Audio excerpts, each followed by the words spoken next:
आज पाहणी करायला आलेला आहोत.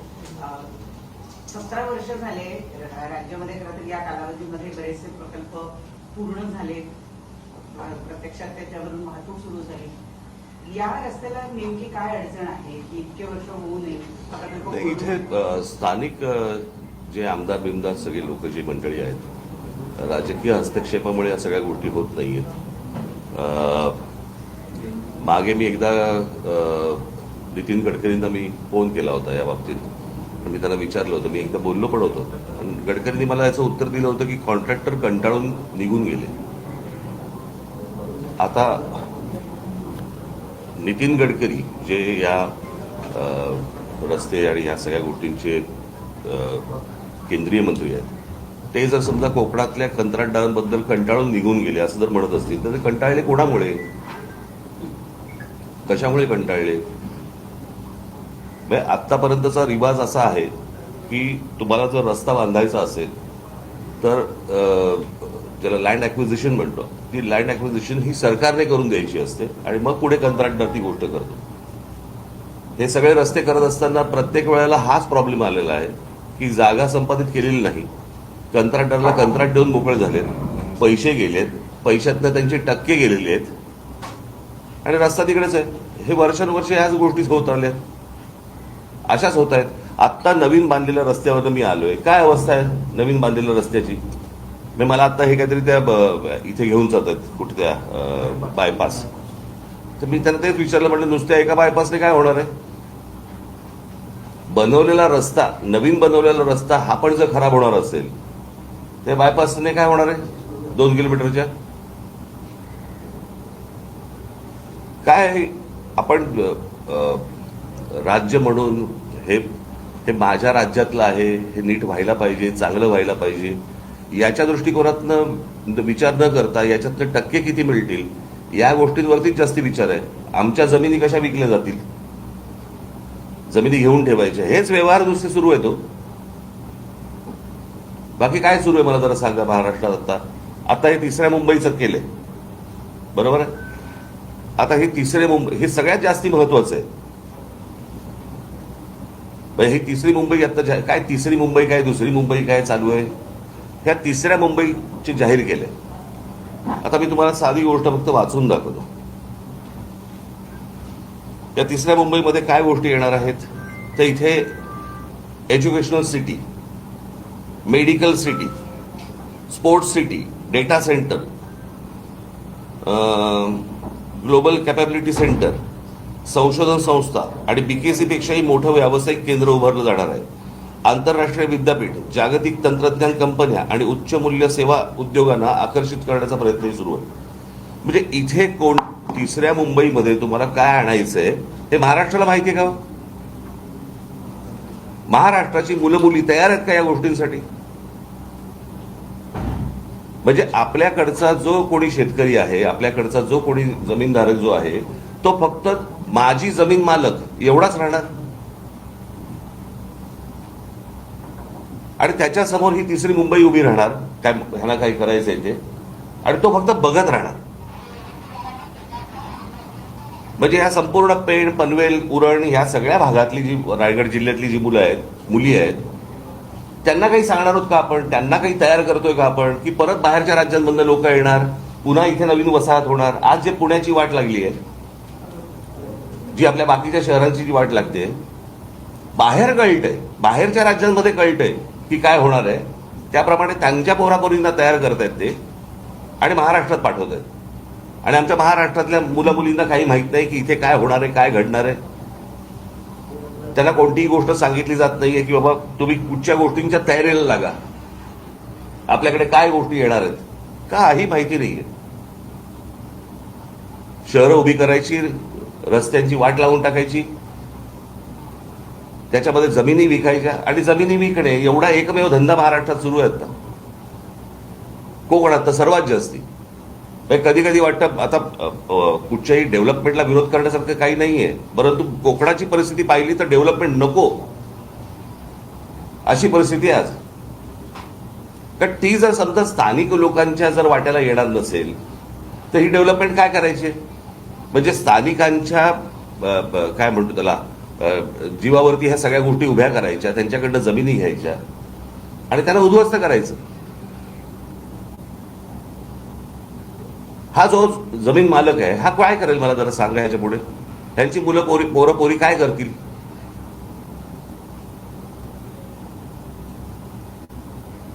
काय चाटायचे ते रस्ते?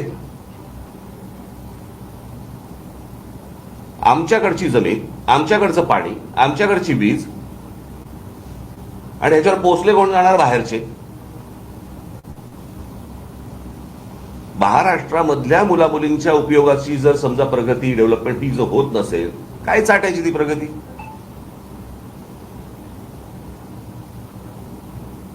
हे कोणासाठी सुरू आहे? मोठे जमिनीचे तुकडे काढायचे, ह्यानी ह्या सगळ्या आता कुठून डेव्हलपमेंट होते यांच्या लोकांना माहिती आहे, आमदारांना माहिती आहे. हे जमिनी घेत सुटणार आणि मग ते सरकारला विकणार. मग सरकार कोणाला तरी अजून कुठचे उद्योग अदानी बिदानी देणार, त्याच्या घशात घालणार. हे सुरू आहे. आपण आपली पत्रकार परिषद घेत बसू.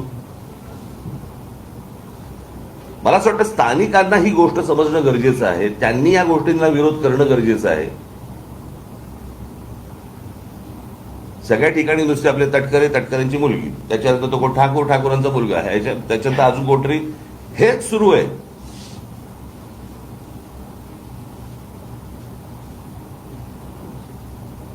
आणि आमच्या लोकांना समजत नाहीये की काय प्रकारचं पुढे काय त्यांच्या समोर आयुष्यात वाढून ठेवलेलं आहे. का आईने अंधक का? निवडणुकीच्या तोंडावरती फक्त पैसे घ्यायचे आणि काही जे आता पैसे वाटायचे, बस मतदान होत आहे. आमदार निवडून येत आहेत, खासदार निवडून येत आहेत, आमच्या पायाखालच्या जमिनी जात आहेत, जाऊ देत. असाच महाराष्ट्र विकला जाणार. सर्वाधिक उद्योग किंवा सर्वाधिक गोष्टी या रायगड जिथे आपण आता आहोत या संपूर्ण परिसरामध्ये मोठ्या प्रमाणात होताना दिसत आहेत. पण इथेच पालकमंत्री पदावरून वाद सुद्धा सातत्यानं, मला ते फालतू गोष्टी आहेत, त्या अत्यंत फालतू गोष्टी आहेत. पालकमंत्री, पालक म्हणजे कोण? आईबाप ना. यांना आईबाप मानायचे का? माझं मत आहे, सरकार नावाची एक गोष्ट असते. सरकारने ह्या गोष्टींचे निर्णय घ्यायचे असतात. सरकारने आपल्या लोकांचं जे काही हित आहे ते सांभाळायचं असतं. हे काय पालकमंत्र्याचं काम नाहीये ना. म्हणजे आता त्या सिंगापूरच्या कुठच्याही कंपनीला सांगितलेलं की 30 आठवड्याच्या आत आम्हाला संपूर्ण आराखडा आखून द्यायचा आहे. माहितीये का रायगडला? आमच्या मुलामुलींना माहिती आहे का कोणत्या प्रकारचे जॉब्स येणार आहेत? काही कल्पना आहे का आपल्याला? काही माहिती नाहीये.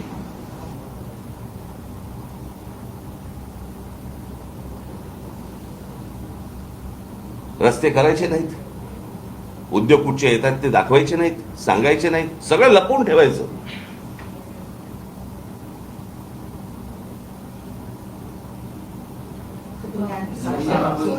सोयीस्कर सर्वसामान्य लोकांना अंधारात ठेवलं जाते. अर्थातच. मग म्हणजे काय? ते कोणाच्या ते उद्योगपतींच्या हिताचं सगळं सुरू आहे ना. अजून काय सुरू आहे? एक जून पर्यंत, 1 जून 2026 पर्यंत हे सगळं काम होईल अशी ग्वाही सुनील तटकरे यांनी दिली होती. मंत्री भरत गोगावले यांनी पाहणी सुद्धा केली होती. 15 वर्ष ऐकतोय ना आपण. हे किती ग्वाह्या झाल्या आतापर्यंत? आत्ता ही परिस्थिती आहे, बरोबर आहे. परत तुम्ही उद्या येणारच आहात गणपतीच्या वेळेला. मग आमच्या चाकरमानी कसे अडकले आहेत आणि मग कसे खड्डे पडले आहेत. वर्षानुवर्ष ते, मला असं वाटतं 15 वर्षापूर्वीचं फुटेज काढून जरी तुम्ही आता दाखवलं तरी तेच आहे. नवीन कशाला पाहिजे तुम्हाला? यावर्षी तेच चित्र आहे. कारण अनेक चाकरमानी रस्ता खराब असल्यामुळे ट्रेनचा पर्याय घेतला. तर अजूनपर्यंत 30 गोष्ट सुरू आहे असं कोणाला असं वाटतं का तुम्हाला? 30 गोष्ट म्हणजे गेली, मला असं वाटतं स्वातंत्र्य मिळाल्यापासून तेच सुरू आहे ना. आपल्याकडे अजूनही कोणत्या प्रकारचे नवीन विषयच आहेत त्या निवडणुकीला. आम्ही नोकऱ्या देऊ, आम्ही पाणी देऊ, आम्ही रस्ते देऊ, हेच सुरू आहे अजून. मी मागे एकदा माझ्या मुलाखतीमध्ये मी सांगितलं होतं, मी एकदा स्वित्झर्लंडला गेलो होतो, बरीच वर्ष झाली त्याला. आणि तिथे गेल्यानंतर मला सगळी तो देश फिरत असताना मला पहिला प्रश्न पडला, तिथला विरोधी पक्ष भांडतो कशावर? सगळं सुंदर आहे, सगळ्या नोकऱ्या आहेत, गाड्या आहेत, सगळं छान आहे. मग तिकडचा विरोधी पक्ष काय म्हणतो? काय देऊ? आपल्याकडे हेच सुरू आहे. वर्षानुवर्ष आपण त्याच विषयांवरती निवडणुका लढतो, तेच विषय सुरू आहेत. काही त्याच्यामध्ये बदल नाही. तुम्ही आता तिसऱ्या मुंबईवरती बोललात, परंतु मुख्यमंत्र्यांकडून असं वारंवार सांगितलं की जेव्हा कुठे विकास होत असेल तेव्हा सुरुवातीला विरोधकांकडून विरोधच होतो, त्यानंतर अरे विकासाला विरोध नाहीये. माझं म्हणणे माणसांना अंधारात ठेवू नका. इथल्या मुलामुली आपण तेच बोलतोय का? साहेब, एक प्रश्न. माणगाव आणि रोहा यामध्ये मुंबई दिल्ली कॉरिडॉर येणार होते आणि त्यासाठी शेतकऱ्यांची सुरुवातीला भूसंपादन जागा काढण्यात आली आणि तेव्हा सांगण्यात आलं होतं की रासायनिक जे कारखाने आहेत ते येणार नाही. मात्र आता प्रत्यक्षात जे आहेत ते रासायनिक कारखाने अरे मी मागे पण एकदा इथे कोकणामध्ये आलो असताना मी म्हटलं होतं की तुम्ही हे जे उद्योग येत आहेत ह्यांच्यामध्ये पार्टनर व्हा. कळलं का? तुम्ही जमिनी विकून तुमचा विषय संपला.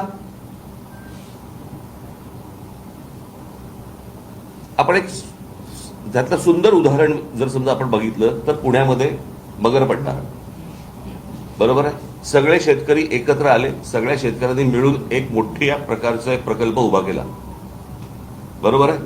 ते जमीन मालकही राहिले आणि प्रकल्पाचे मालकही राहिले. मग ही गोष्ट आपल्या महाराष्ट्रात इतर ठिकाणी काय नाही होत?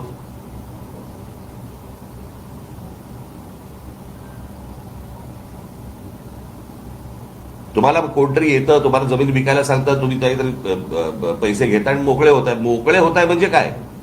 मी अनेकदा सांगत आलेलो आहे, तुमचं अस्तित्व ही तुमची जमीन आहे. तुमच्या पायाखालची जमीन गेली की तुम्ही कोणत्याही भागाचे कोणी नाही आहात. तुमचं अस्तित्व संपलं. हे रासायनिक कारखाने बिरखाने खूप नंतरची गोष्ट. पहिली जमीन विकणं, इथून पहिली सुरुवात आहे. बोल. स्थानिक नेत्यांचा मोठा अपयश आहे का? कारण सरकारपेक्षाही जास्त, कारण की नारायण राणे असतील किंवा सुनील तटकरे असतील. प्रश्न असा आहे की ह्या सगळ्यांनी मिळून एका गोष्टींचा विचार केला पाहिजे की आमच्या कोकणाचं काय होणार. हे बघा, प्रश्न असा आहे की हे जर समजा सगळे आमदार एका आवाजात बोलले असते तर इतकी वर्ष लागली असती का रस्त्याला? म्हणजे कोकणात रस्त्यावरून फिरताना रस्ते लागणं काय असतं एखाद्या गोष्टीचे, हे कळतं आपल्याला. सर, प्रश्न असा आहे की एक सेकंड, या ठिकाणी स्थलांतर थांबत नाही. गेले कित्येक वर्षापासून कोकणात बरेच नेते काम करतात. तर स्थलांतरावरती आपण काय काम करणार आहात का? आणि लोकल ट्रेन सुरू होत नाही मांडव्यापर्यंत. काय स्थलांतर? इथल्या लोकांना जॉब नाहीत, नोकऱ्या, त्याच्यामुळे ते मुंबईला जातात, पुण्याला जातात. तर ह्या ठिकाणी गावाच्या गाव बंद पडलेले आहेत. त्याच्यासाठी काय उपाययोजना होणार आहे की नाही? अरे मग मी आता काय बोललो रे तुम्हाला माझ्या बोलण्याचा हे कळत नाही का रे? की जर समजा इथे या गोष्टी येत आहेत तर तुम्हाला समजल्या पाहिजेत ना रे. तुम्ही पत्रकार आहात, तुम्ही शोधल्या पाहिजेत ना. तुम्ही लोकांचं प्रबोधन केलं पाहिजेत ना. तुम्ही स्थानिक आहात ना की नाही आहेस? स्थानिक आहेस, मग या गोष्टी केल्या पाहिजेत ना. लोकांना जर समजत नसेल तर ते शोधत जाणारच आहेत ना बाहेर. त्यासाठी एमआयडीसी वगैरे असे काय प्रकल्प येतील? एमआयडीसी वगैरे, अहो एमआयडीसी कुठे घेऊन बसलाय? मी आता काय वाचून दाखवलं तुम्हाला?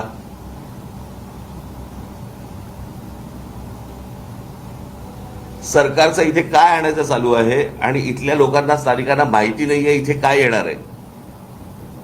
तुम्हाला कळतंय का प्रकल्प काय आहे तो? समजतंय का? तुम्ही कुठच्या एमआयडीसी जुन्या गोष्टीत राहू नका आता.